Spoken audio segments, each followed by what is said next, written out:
నమస్తే. బీహార్లో ఎన్నికలు సమీపిస్తున్న నేపథ్యంలో అక్కడ రాష్ట్ర ప్రభుత్వం ఎన్డీఏ ప్రభుత్వం అక్కడ అధికారంలో ఉంది.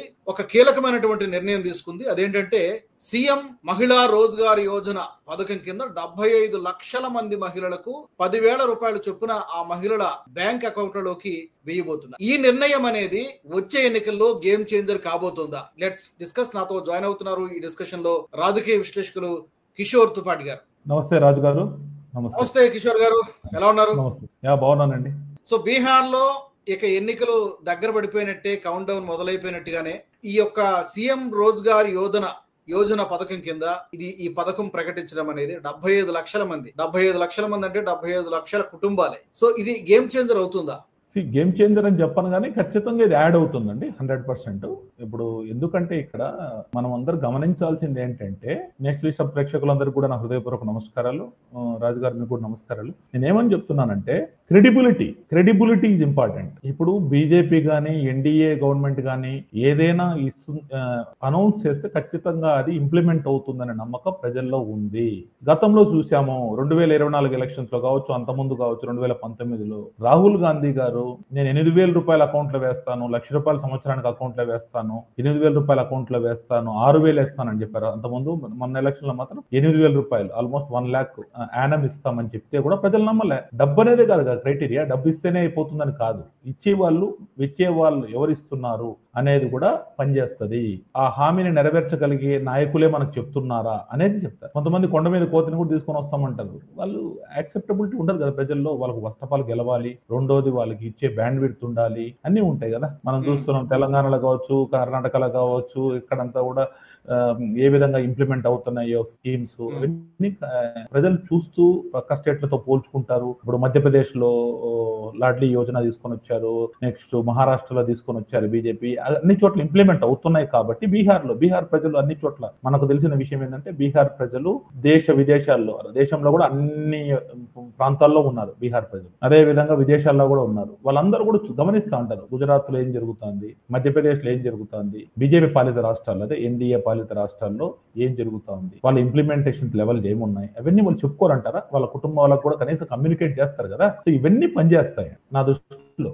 అంతేగాని ఇది ఒక్కటి వల్లనే అయిపోతుంది అని కాదు, ఇది ఖచ్చితంగా అది యాడప్ అవుతుంది. బేసికల్లీ మనం గమనించాల్సింది ఏంటంటే, ఎన్డీఏ నేతృత్వం వహించిన దానిలో నితీష్ కుమార్ నేతృత్వం వహిస్తుంది. నితీష్ కుమార్ కూడా ఎప్పుడు కూడా అతనికి ఒక కోర్ మహిళా ఓట్ బ్యాంక్ ఉంది. దానికి బీజేపీ ఈ రోజు ఈ స్కీమ్ తీసుకొని వచ్చింది. మోదీ గారికి కూడా కోర్ మహిళా ఓట్ బ్యాంక్ ఉన్నారు. ఈ స్కీమ్స్ ద్వారా కానీ ఇంకోటి కానీ వాళ్ళకి ఇచ్చిన స్కీమ్స్ 12 కోట్ల మందికి టాయిలెట్స్ కట్టించడం కావచ్చు, ఇజ్జత్ గారు అంటారు కదా, ఇజ్జత్ గారు కానీ 12-14 కోట్ల మందికి గ్యాస్ సిలిండర్లు కావచ్చు ఈ 11 సంవత్సరాల్లో, ఇవన్నీ కూడా యాడ్ అవుతాయి. They are all contributing to the BJP vote bank and indeed NDA vote bank. So మహిళలు ఎవరైతే ఉన్నారో వాళ్ళందరూ కూడా ఇవన్నీ కూడా గమనించడం వలన వాళ్ళకు ఒక నమ్మకం, భరోసా కలుగుతుంది. ఈ రోజు ఒక్కరోజు చెప్పేస్తే అయిపోతుంది. గతం తాలూకా చూస్తారు, గతంలో ఏం జరిగింది, గతంలో చెప్పింది ఇంప్లిమెంట్ చేశారా. మనకు నితీష్ కుమార్ గారి గురించి చెప్పాలంటే ఆయన ఫస్ట్ లోనే సైకిల్ యోజన పెట్టాడు, ప్లస్ యూనిఫామ్స్ పెట్టాడు మహిళలకి. అదే మహిళల కంటే బాలికలకి వాళ్ళు యూనిఫామ్ స్కూల్ పోయడం ఒక 20-25 years బ్యాక్ ఆయన పెట్టాడు. సో దాని ఇంపాక్ట్ ఏంటంటే వాళ్ళందరికీ రోజు మహిళలు అయింటారు. సో ఆయనకు ఒక కోర్ ఓట్ బ్యాంక్ బిల్డ్ అయింది, మహిళా ఓట్ బ్యాంక్. సో దానికి మోదీ గారు ఓట్ బ్యాంక్ రెండు యాడ్ అయిన కారణంగా ఇద్దరు కూడా మోదీ గారు నితీష్ కుమార్ ఏమంటారు, సుశాసన్ బాబు అంటారు, మోదీ గారిని వికాస్ పురుష్ అంటారు. ఈ ఇద్దరు డెవలప్మెంటల్ ప్రో పర్సన్స్. ఇద్దరు కూడా ఫ్యామిలీ లెగసీ లేదు, వాళ్ళ ఫ్యామిలీ లెగసీ తీసుకోవాలి రాజకీయాల్లో. ఇద్దరి యొక్క ఆలోచనలు ఒకటే. సో అటువంటిప్పుడు కొన్ని ఈ యొక్క కెమిస్ట్రీ కూడా బాగా వర్కౌట్ అయిన కారణంగా ఖచ్చితంగా వాళ్ళకి ఇది అడ్వాంటేజ్ గా పరిణమించగలుగుతుందని మాత్రం నేను చెప్పగలుగుతాను రాజు. అయితే కిషోర్ గారు, ఇది 7,500 కోట్ల రూపాయలతో మొదటి విడతగా ఈ మహిళా రోజ్గార్ యోజన పథకం కింద విడుదల చేయబోతున్నారు వెరీ సూన్. ప్రతిపక్షాలు ఏం విమర్శిస్తున్నాయంటే, ఇది కేవలం ఓట్లని డబ్బులు పెట్టి కొనుక్కున్నట్టుగానే అనేటువంటి విమర్శలు చేస్తుంది. ఎందుకంటే ఇప్పుడు ఈ తరహా పథకాలు కేవలం బీహార్ లో కొత్త ఏం కాదు. ఇక్కడ మన తెలంగాణలో చూసుకున్న రైతు బంధు పథకం ఉంది, వివిధ రాష్ట్రాల్లో వేరు పేర్లతో ఉన్నాయి. బట్ ప్రతిపక్షాలు అక్కడ ఏం విమర్శిస్తున్నాయంటే, జస్ట్ ఎన్నికలకు ముందు ఇది లాంచ్ చేయడం ఏంటి, కేవలం మోదీ గారు అండ్ నితీష్ కుమార్ కలిసి ఓట్లని డబ్బులు పెట్టి కొనుగోలు చేస్తున్నారని చెప్పి విమర్శిస్తుంది. నాకు తెలిసి ప్రతిపక్షాలకి బీజేపీని విమర్శించే నైతిక హక్కు కూడా లేదని నేను అనుకుంటాను. ఎవరైతే మనం దేశంలో ఈరోజు ప్రతిపక్షాలు మాక్సిమం కేజ్రీవాల్ మోడల్ని లేకపోతే ఇలాంటి మోడల్ని ఇంప్లిమెంట్ చేస్తున్నారు, అన్ని ఫ్రీ పీస్ ఇచ్చుకుంటూ. మోదీ గారు ఇప్పుడు ఉదాహరణ చెప్తున్నాను, గుజరాత్ లో 30 సంవత్సరాల నుంచి బీజేపీ రూలింగ్ లో ఉందండి. ఎక్కడైనా ఇలాంటి స్కీమ్స్ ఇచ్చి ఏదో జనాలని ఫ్రీ పీస్ ఇచ్చి రూలింగ్ చేస్తున్నారా? బీజేపీ కాదు. కాకపోతే ఏమైతుందంటే, ఒకవేళ మనం యుద్ధం చేసేటప్పుడు ఒక అతను మొత్తం అస్త్రాలతో వస్తే రెండో వ్యక్తి ఒట్టి చేతులతో వెళ్తే కుదరదు కదా. రాజనీతి అంటే అదే కదా, అవతలోడు ఇస్తున్నాడు మనం ఇవ్వాలి. కాబట్టి ఖచ్చితంగా ఈరోజు డిఫరెన్స్ మనం గమనించాలి. మోదీ గారు నేను ₹1,00,000 ఇస్తున్నాను అంటే లఖపతి దీదీలను తయారు చేస్తాను 3 కోట్ల మంది అని చెప్పి. అంతేగాని రాహుల్ గాంధీ లాగా నేను ₹1,00,000 నేను అకౌంట్లో వేసేస్తానని చెప్పట్లే. అకౌంట్లో వేసే సోంబేర్లను అకౌంట్లో వేసేస్తానని చెప్పాడు. అలా సోంబేర్లను తయారు చేస్తానని చెప్పలే. మోదీ గారు 1 కోటి మందికి లఖపతి దీదీని తయారు చేస్తానని చెప్పాడు. అంటే ₹1,00,000 సంపాదించుకునే వాళ్ళని 3 కోట్ల మందిని తయారు చేస్తానని దేశం మొత్తం కూడా మోదీ గారు 2024 ఎలక్షన్లు మేనిఫెస్టోలో ఇచ్చారు. అదే విధంగా ఇప్పుడు కూడా ₹10,000 రోజుగారు. ఇదేమి డైరెక్ట్ గా వాళ్ళ దీనిలోకి అంటే మీరు వాళ్ళకు దీనికి పనికొచ్చేదానికి ఎంప్లాయ్మెంట్ క్రియేషన్ కోసం కావచ్చు, వాళ్ళ చిన్న చిన్న వ్యాపారాలు చేసుకో 10,000 నుంచి ఇంకా ఎక్కువ కూడా ఇచ్చేదానికి సిద్ధంగా ఉన్నారు. మినిమం 10,000తో స్టార్ట్ చేస్తారు, ఇంకా ఎక్కువ అయితే కూడా ఇస్తామనేది వాళ్ళ ఉద్దేశం. అంటే ఆత్మనిర్భరత, మహిళలకు ఆత్మనిర్భరత. మహిళలు 50% పాపులేషన్ ఉన్నారు మన దేశంలో ఆల్మోస్ట్. అలాంటి వారు కూడా ఈ యొక్క ఇండియన్ ఎకానమిక్ కానీ కాంట్రిబ్యూట్ చేయగలిగితే చాలా బాగుంటది. వాళ్ళకు కూడా కాన్ఫిడెన్స్ లెవెల్స్ బిల్డ్ అవుతాయి. ఇవన్నీ కూడా ఉంటాయి కదండి. సో ఆ పాయింట్ లో అంతేకాని ₹10,000 నేను డైరెక్ట్ గా ఇస్తాను, మీ అకౌంట్ లో వేస్తాను, తీసుకోండి ఎవ్రీ మంత్ అని చెప్పట్లే కదా. రాహుల్ గాంధీ గారు ₹8,000 చెప్పినారు. అంతకంటే ఘోరం ఏమైనా ఉందా? బీహార్ లో ఇవ్వాలంటే ఏమైతుందండి? అదే ఇప్పుడు చేపలు పట్టించడం నేర్పించడం వేరు, ఏమంటారు చేపల్ని ఇవ్వడం వేరు. ఇప్పుడు మోదీ గారు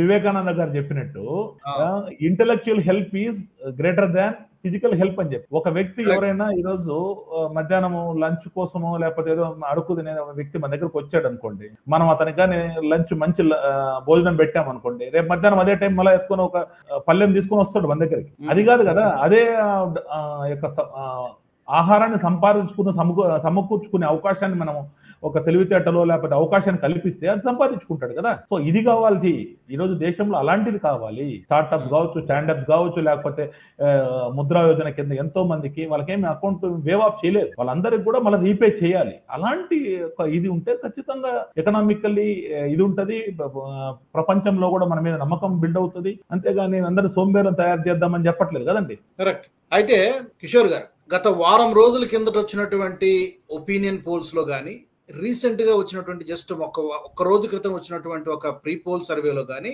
ఎన్డీఏకి కూటమికి స్లైట్ ఎడ్జ్ ఉందని చెప్తున్నాయి. పీపుల్స్ పల్స్ అనే ఒక సంస్థ, ఓటర్ వైబ్ అని ఇంకో సంస్థ, ఇంకో సంస్థ ఏదో ప్రీ పోల్ సర్వేలు కండక్ట్ చేస్తాయి. 1%, 1.5%, 2% ఏమాత్రం తేడాలో ఎన్డీఏకి ఎడ్జ్ ఉందని చెప్తుంది. ఈ తక్కువ సమయంలో ఈ పర్సంటేజ్ ఏమైనా ఇంకా పెరుగుతుందంటారా, లేకపోతే ఈవెన్ ఎలక్షన్ వరకు ఇదే ఉత్కంఠ, ఈ హోరైనటువంటి పరిస్థితి ఉండే అవకాశం ఉందా మీకున్నటువంటి అంచనా మేరకు? సార్, ఒకటి బీజేపీకి మిగతా వాళ్ళకి చాలా తేడా ఉంది.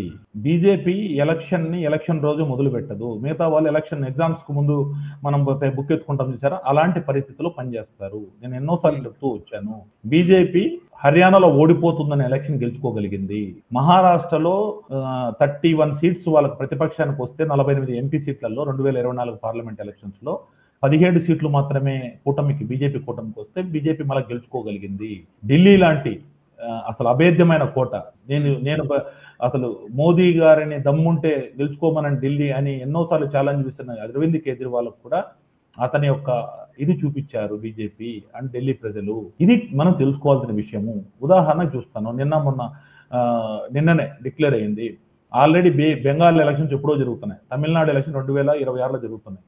ఆల్రెడీ బీజేపీ దానికి ఇన్ఛార్జీలు పెట్టేశారు. భూపేంద్ర యాదవ్ గారిని బెంగాల్కి ఇచ్చారు, ధర్మేంద్ర ప్రధాన్ గారిని ఆల్రెడీ బీహార్ కు ఎలక్షన్ ఇన్ఛార్జిగా చేశారు, తమిళనాడుకి బైజయంత్ పాండా గారిని ఇచ్చారు. ఆ విధంగా ఆల్రెడీ ఎలక్షన్ మోడ్ లోకి వెళ్ళిపోయారు బీజేపీ. నెంబర్ ఆఫ్ మీటింగ్ జరుగుతున్నాయి.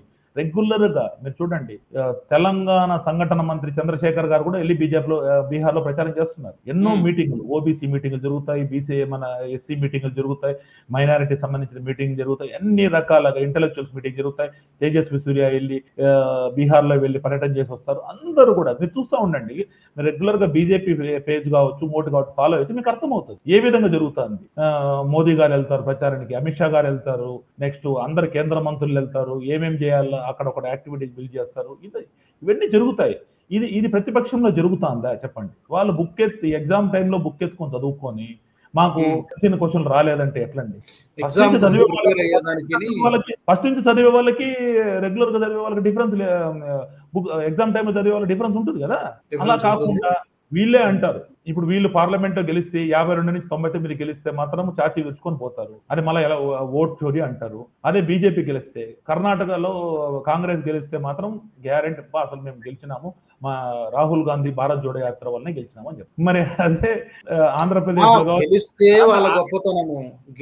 వాళ్ళ గొప్పతనము, ఓడిపోతే ఎన్నికల సంఘం సరిగా పనిచేయలేదు, ఎన్నికల సంఘం ఏజెంట్ లాగా పనిచేసింది బీజేపీకి అనేటువంటి విమర్శలు. అదే చెప్పేది. ఇప్పుడు నెత్తిన వాళ్ళ యొక్క సెల్ఫ్ గోల్ వేసుకుంటా కూర్చుంటారు. ఎన్నో సంవత్సరాల నుంచి వాళ్ళు గెలుస్తా వచ్చారు. మరి వాళ్ళందరూ ఇది ఇలా చేయగలిగే అవకాశం వాళ్ళకు ఉందా? ఇప్పుడు పక్కనోడు రూలింగ్ లో ఉంటే ఏమైనా చేయొచ్చు అని మీరు ప్రూవ్ చేయగలిగితే మరి వాళ్ళు కూడా చేసుకునే అవకాశం ఉండిండొచ్చు కదా అని వాళ్ళు ఒప్పుకునేట్టా కాదా? వాళ్ళు గెలిచిన రోజు 414 సీట్లు 84లో గెలిచినారు కాంగ్రెస్. ఆ రోజు మన ఓట్ చోరీ జరిగిందని చెప్పారా బీజేపీ ఏమన్నా? బీజేపీ కావచ్చు, ఒక పద్ధతిగా ప్రజాస్వామ్యతగా పోరాడి ఆ రోజు 414 సీట్లు వచ్చినప్పుడు కాంగ్రెస్ కి, బీజేపీకి 2 ఎంపీ సీట్లు వచ్చాయి. అట్టయితే ఏం చెప్పాలి? అప్పుడు మీ వల్లనే మొత్తం జరిగిపోయిందని చెప్పాలనా? లేదు కదా. బీజేపీకి హైయెస్ట్ స్కోర్ ఈ రోజు 303 అయినా కూడా మీరు ఓట్ చోరీ అని మాట్లాడుతున్నారు. మీరు 414 వచ్చినప్పుడు ఓట్ చోరీ అనకూడదా? ఎక్కడ న్యాయం అండి? ఏ విధంగా చెప్పండి? సో ఫైనల్ గా ఇప్పుడు సరే, ఈ ఒపీనియన్ పోల్స్, ఈ ప్రీ పోల్ సర్వేలు ఇవన్నీ పక్కన పెట్టేస్తే, మీరు ఢిల్లీలో ఎక్కువగా ఉంటూ ఉంటారు, సెంట్రల్ కేంద్ర రాజకీయాలను అన్ని ఎక్కువగా అబ్జర్వ్ చేస్తుంటారు కాబట్టి, మీ అంచనా ప్రకారం బీహార్లో హోరాహోరీ పోటీ ఉంటుందా, లేదంటే ఒక 70-30 ఆ రేంజ్ లో పోటీ ఉంటుంది? ఇప్పుడున్నటువంటి రాజకీయ పరిస్థితులు ఇవన్నీ చూస్తున్నాం. నాకు తెలిసి 60-40కి వెళ్ళొచ్చండి. ఇంతకుముందు లాస్ట్ టైం మాత్రం బాగా దగ్గరకు వచ్చారు. లాస్ట్ టైం చాలా ఎన్డీఏ ఓడిపోయే అవకాశాలు ఉన్నాయి. లాస్ట్ టైం తేజస్వి యాదవ్ ముఖ్యమంత్రి అవకాశం దగ్గరకు వచ్చారు, వాళ్ళు చేతులారా పోగొట్టుకున్నారు. ఈసారి అలాంటి పొజిషన్ లేదు, ఎందుకంటే ప్రశాంత్ కిషోర్ రూపంలో వాళ్ళకి తేజస్వి యాదవ్ ని మంచి ఎక్స్పోజ్ చేస్తున్నారు. బీజేపీ క్యాండిడేట్లు కూడా ఎక్స్పోజ్ చేస్తున్నారు, బట్ ఎక్కువగా అది ఇంపాక్ట్ అవుతుంది ఆర్జేడీ మీద. ఆయన 9th ఫెయిల్ అవుతూ అనడము, ఇవన్నీ కూడా అతని గురించి ఎవ్రీథింగ్. ఇప్పుడు యాదవుల గురించి ఆలోచిస్తున్నాడు లాలూ ప్రసాద్ యాదవ్ అయితే, వాళ్ళ కుటుంబం తప్ప వేరే వాళ్ళు ఎందుకు ముఖ్యమంత్రి కావడం లేదు, ఇవన్నీ జనాలలోకి కొద్ది జాగరూకత అయితే బిల్డ్ చేసే అవకాశం ఖచ్చితంగా ఉంది. ప్రశాంత్ కిషోర్ రూపంలో ఖచ్చితంగా ఒక స్పాయిలర్ పాత్ర వలన ఖచ్చితంగా ఆర్జేడీకి డెంట్ అవుతుంది, ఎన్డీఏ కూడా డెంట్ అవుతుంది. కాకపోతే ఎక్కువ ఎఫెక్ట్ వాళ్ళకే ఉండొచ్చు. ప్లస్ వీళ్ళు హోంవర్క్ ఎక్కువ చేసుకొని దాని యొక్క బ్యాలెన్సింగ్ ఆఫ్ ద క్యాస్ట్ అన్ని చూసుకొని, ప్లస్ క్రెడిబిలిటీ ఖచ్చితంగా ఇది నితీష్ కుమార్ బీజేపీ ఉంటే జంగల్ రాజు అని మాత్రం అందరికి, ఈవెన్ బీహార్ ప్రజలు కూడా యాక్సెప్ట్ చేస్తారు. అదే మళ్ళా ఒకవేళ ఆర్జేడీ వస్తేనో ఆ జంగల్ రాజనే గ్యారంటీ ఎవరికి అనిపించడం లేదు. ఖచ్చితంగా ఈ రోజు ఆటవిక రాజ్యం జంగల్ రాజ్, అది మళ్ళా అది ఇంకా మర్చిపోలేదు ప్రజలు అక్కడ. ఖచ్చితంగా వాళ్ళ బాడీ లాంగ్వేజ్ కావచ్చు, మనకు తెలుసు. నిన్న మొన్న చూశారు కదా, ఒక కూతురు కూడా బయటకు వచ్చేసింది, ఆమెను కూడా సస్పెండ్ చేశారు అనుకుంటా పార్టీలో, రోహిణి ఆచార్య. సో వాళ్ళ కుటుంబ పరిస్థితులు కూడా చాలా ప్రాబ్లమ్స్ ఎక్కువ ఉన్నాయి. ఆల్రెడీ ఒక కొడుకు వెళ్ళిపోయాడు, తేజ్ ప్రతాప్ యాదవ్, అతను ఒక పార్టీ పెట్టాడు. సో వాళ్ళ ఇదే బాగాలేదు. ప్లస్ లాలూ ప్రసాద్ యాదవ్ కూడా అంత యాక్టివ్ గా లేడు హెల్త్ రీజన్స్ ద్వారా. సో ఇవన్నీ కూడా వాళ్ళ ఇంటిని చదువుకోవడం కూడా కష్టంగా ఉంది. బీజేపీకి అయితే ఒక పెద్ద ఎలక్షన్ మెషినరీ ఉంటుంది. ఎన్డీఏ పరంగా కూడా ఖచ్చితంగా అన్ని రకాలుగా వాళ్ళు ప్రతి మైన్యూట్ లెవెల్లో వెళ్ళి ఆ ఓటింగ్ లాస్ట్ టైం కూడా ఎంత 22,000 ఓట్లతో ఓడిపోయారు ఇద్దరు మధ్య, తెలుసా? ఎన్డీఏ అండ్ యూపీఏ అనొచ్చు, లేకపోతే ఇండి కూటమి అనొచ్చు. ఇండి కూటమి యొక్క డిఫరెన్స్ 22,000 ఓట్లు మాత్రమే. అయితే చాలా మంది చెప్తున్నది ఏంటంటే కిషోర్ గారు, ఒకటి ఇప్పుడు మీరు చెప్పిన పాయింట్స్ తో పాటు నితీష్ కుమార్ గారు 3 సార్లు చేసినా కూడా కరప్షన్ ఎలిగేషన్స్ ఆయన మీద ఏం లేవు, అండ్ ప్రతిపక్షం దగ్గర ప్రభుత్వాన్ని కాదని మాకు ఓటేయండి అని చెప్పడానికి పెద్ద కారణాలు ఏం కనిపించట్లేదు. రాహుల్ గాంధీ ఓట్ చోరీ అనే నినాదం ఎత్తుకున్నా కూడా అది అంతవరకు సస్టైన్ కదా, అది ఆల్రెడీ తేలిపోయింది అనేటువంటి ఇవి డిసడ్వాంటేజెస్ గా మారతాయి ఈ ఆర్జేడీ కూటమికి అని చెప్తున్నారు చాలా మంది అనలిస్టులు. వాస్తవం అండి. క్రెడిబిలిటీ కూడా ఉండాలి కదా. ఇప్పుడు ప్రశాంత్ కిషోర్ అందరిని ఎక్స్పోజ్ చేస్తున్నాడు, అట్లాంటి వ్యక్తి కూడా నితీష్ కుమార్ కరప్టెడ్ అని చెప్పలేకపోతున్నాడు. నితీష్ కుమార్ కరప్షన్ కాదు, ఆయన ఏజ్ ఎక్కువైపోయింది, ఆయనకు కొద్ది మతిమరుపు ఎక్కువైందని మాట్లాడుతున్నాడే కానీ ఆయన కరప్టెడ్ పర్సన్, ఆయన వలన దేశం రాష్ట్రంలో కరప్షన్ అని చెప్పట్లేదు. సో ఇవన్నీ కూడా యాడ్ అవుతాయి ఖచ్చితంగా. ఇప్పుడు మోదీ గారు కరప్షన్ అని చెప్తే కూడా నమ్మరు కదా. ఆ విధంగా నితీష్ కుమార్ కూడా ఆ యొక్క ఫేస్ ఇద్దరికి ఉండే విన్నింగ్ కాంబినేషన్ పనిచేస్తుంది. ఇప్పుడు ఆంధ్రప్రదేశ్ లో ఎన్డీఏ కూటమి ఎలా ఇదేందో చంద్రబాబు గారికి కూడా ఒక అడ్మినిస్ట్రేటర్ లేకపోతే డెవలప్మెంట్ మ్యాన్ అని ఉంది కదా, ఆ విధంగా నితీష్ కుమార్ కూడా సుశాసన్ బాబు అంటారు కదా. సో ఈ రెండు విన్నింగ్ కాంబినేషన్. ఒకరు ఇట్లా వీక్ ఉన్నా కూడా వీక్ లింక్ కిందికి లాగేస్తారు. ఇద్దరు అడ్వాంటేజ్, ఇద్దరు కూడా ఒక కరిష్మాటిక్ పీపుల్ కాబట్టి అడ్వాంటేజ్ అవుతుంది అని మాత్రం చెప్పగలుగుతారు. ఓకే, లెట్ us see, చూద్దాం. ఇంకా కొద్ది సమయం మాత్రం ఉంది. ఇంకేమైనా సర్వేస్ వస్తాయి. We have to wait and see. మీరు అన్నట్టుగా ఈ ఇంపాక్ట్, ఈ పథకం ఇంపాక్ట్ కూడా ఏ మేరకు పడుతుంది. మీరు అన్నట్టు అన్నిటికంటే important credibility, that matters allot. Thank you very much, Kishore garu. We'll talk again. We'll discuss again. Thank you very much. ధన్యవాదాలు. నమస్తే రాజు గారు. నమస్తే. మరి మీ అభిప్రాయాలు కూడా మీరు తప్పకుండా కామెంట్స్ రూపంలో మీరు తెలియజేయచ్చు. అలాగే NH టీవీ నుంచి ఇంకా ఎలాంటి టాపిక్స్ కోరుకుంటున్నారో కూడా మీరు. ఈ వీడియో మీకు నచ్చినట్టయితే లైక్ చేయండి, 10 మందికి షేర్ చేయండి. అలాగే కామెంట్ల రూపంలో మీ అభిప్రాయాలను మాతో పంచుకోండి. Nationalist hub group of channels ను సబ్స్క్రైబ్ చేసుకుని తెలుగునాట జాతీయవాద జర్నలిజాన్ని ప్రోత్సహించండి. ఈ వీడియో కింద ఉన్న బెల్ ఐకాన్ పై క్లిక్ చేయడం మర్చిపోవద్దు.